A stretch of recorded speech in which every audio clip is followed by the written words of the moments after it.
अध्यक्ष रहे थे। अच्छा। युवावस्था में फिर नौकरी उनकी लग गई और घर में ही पढ़ाई लिखाई का माहौल था। पिताजी भी हमारे अच्छे पढ़े लिखों में से और वो शिक्षा का आंदोलन चलाते थे। तो बाकी मैंने लगभग 30 साल सोशल वर्क में और बहुत सारे कामों में गुजारा। और लास्ट टाइम में जब मैं 2017 में भरतपुर आया था तो बुद्ध जागृति मंच ने एक प्रोग्राम किया था जहां हमारे भाई साहब ने उनको कुछ तस्वीरें सप्लाई की थी 400-500 और संयोग से उस दिन मुझे छुट्टी लेकर के उस प्रोग्राम में मैं आया। तो एक सज्जन जो है मेरी स्टाइल पे आया और कहा कि भाई ये किताब जो है, क्योंकि कहानी धम्मपद से शुरू हुई थी, अच्छा, कि भाई ये किताब बिक नहीं रही है, आप इसको बिकवा दें, ये 200 की है, मैं आपको 100 में दे दूंगा। अच्छा। मैंने कहा अच्छा चलो ठीक है। अब मैं अंग्रेज़ी में इतनी सारी किताबें पढ़ी, मैंने हिंदी में मेरी दिलचस्पी ख़त्म हो गई और ऑलमोस्ट 30 साल मैंने हिंदी की कोई किताब नहीं पढ़ी। जब मैंने हिंदी छोड़ी थी उस वक्त मैं जनवादी लेखक संघ जो है राजस्थान की प्रांतीय कमेटी का सदस्य था। बिल्कुल। ठीक है। और मेरे जो मेंटर थे नरेंद्र कुमार शर्मा, बाद में मैं रमेश थानवी जी के संपर्क में आया, जी। जो रेडिकल आप जानते हो उनके आंदोलन से, और उन्हीं की प्रेरणा से ही मैं सोशल वर्क में लगभग 30 साल और उन्हीं के रेफरेंस से ठाड़ से नौकरियां की मैंने, है ना। और नौकरियां नहीं की, मैं तो बोल देता था मैं नौकरी तो नहीं कर रहा भाई, मैं तो एक काम है तुम्हारा मिशन में, मैं उसका पार्ट हूँ। जिस दिन आप मुझे ये एहसास दिलाओगे कि मैं नौकर हूँ उस दिन दूसरा आदमी ढूंढ लेना। अच्छा। वेल, तो 2017 में मैं यहाँ आया, तबीयत ख़राब थी, दिल्ली की आबोहवा ख़राब हो गई थी। तो कहानी यहाँ धम्मपद से शुरू होती है और मैंने उलट पुलट कर कुछ पद देखा। मैंने कहा यार ये किताब मिस कैसे हो गई, क्योंकि मैं कुरान से गुजरा, मैं बाइबल से गुजरा, मैं बहुत सारे धार्मिक ग्रंथों से गुजरा। बाद में मैंने इसको थोड़ा सा देखा और इसे कंटेंट, कुछ दिनों बाद मुझे एक ट्रांसलेशन मिल गया जो ऑडियो ट्रांसलेशन था, और मैं अभी नाम भूल रहा हूँ, और बहुत मशहूर जो हैं जिन्होंने पाली भाषा से अंग्रेजी में ट्रांसलेशन किया, मैक्स मूलर। मैक्स मूलर की किताब मुझे मिल गई ऑडियो, उसमें मैंने धम्मपद सुना तो बहुत सारी चीज़ें क्लियर हो गई।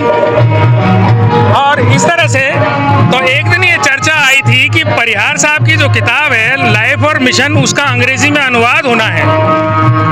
परिहार साहब ने बहुत ट्राई की थी, दिल्ली के लोगों से कहा जो ट्रांसलेशन का काम करते थे, तो उन्होंने कहा जी हमारे पास समय नहीं है। फिर मैंने कहा मेरे एक मित्र हैं राजा राम भादू, मैंने कहा भादू जी, बोले कि भैया मेरे पास टाइम नहीं है, भैया मेरे पास टाइम नहीं है। मैंने उनको कह दिया परिहार साहब को कि भादू जी से बात कर लीजिए, अगर भादू जी मना कर देंगे तो मैं जरूर कर दूंगा। तो उन्हें भादू जी से पूछने की क्या ज़रूरत है, मैंने की ज़रूरत है, क्योंकि भादू जी वो रेफरेंस पर्सन है जिनके इंस्पायर होकर के हमने अंग्रेजी की तरफ कदम बढ़ाया कि भाई, और उन्होंने कहा था भी अंग्रेजी में भविष्य है लेखकों का। तो ये किताब का काम शुरू हुआ, उसकी बहुत टेक्निकल पॉइंट उनमें मैं नहीं जाऊंगा, लगभग 1 बरस उसमें लगा। बाद में 14 अप्रैल की व्यवस्था के कारण मैं कुछ और एडिटिंग के लिए कुछ 10-15 दिन का समय मैं नहीं दे पाया, लेकिन फिर परिहार साहब ने खुद अपने हाथ में ये ले लिया। इसकी जो रिफाइन करना और बहुत सारी चीज़ें उन्होंने स्वयं ही की थी। और लास्ट टाइम में 4 तारीख को उनका फ़ोन आया, 4 मई को, कि हेमंत जी ये काम कंप्लीट हो गया है और छपने को जा रही है। तो मैंने कहा उसका कवर जारी कर दीजिए, तो कवर उन्होंने परसों जारी कर दिया था। 1-2 दिन में वो किताब आपके हाथों में आ जाएगी।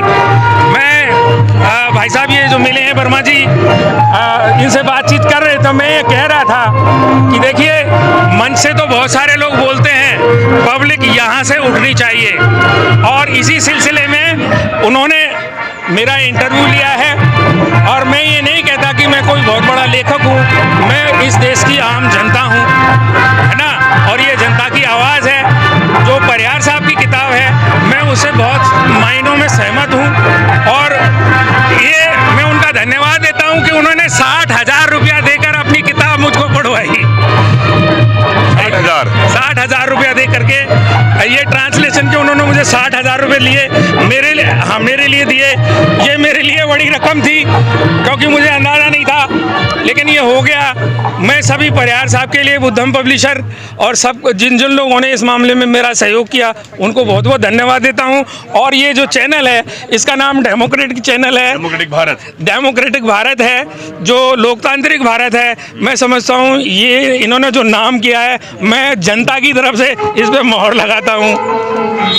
बहुत शानदार। और मैं फिर कहूँगा कि आपको वाकई जागरूक बनना है तो आपको तमाम साहित्य पढ़ना होगा।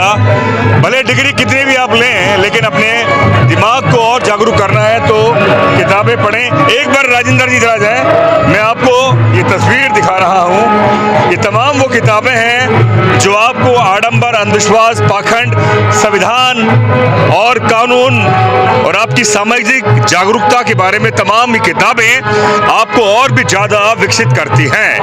तो ये तमाम वो लोग हैं जो वजन उठाकर आप लोगों को जागरूक करते हैं। तो इन लोगों के लिए आप सहयोग करें, आर्थिक सहयोग करें और खूब ज़्यादा सामग्री खरीदें और लोगों को भी वितरित करें। तब जाकर जो भीम का मिशन है, बाबा साहब का मिशन है, वो जन जन तक पहुँचेगा। आप एक बार और दिखा दें, ये लोग बाहर से आए हैं, अभी मेला लग रहा है यानी कि पूरा।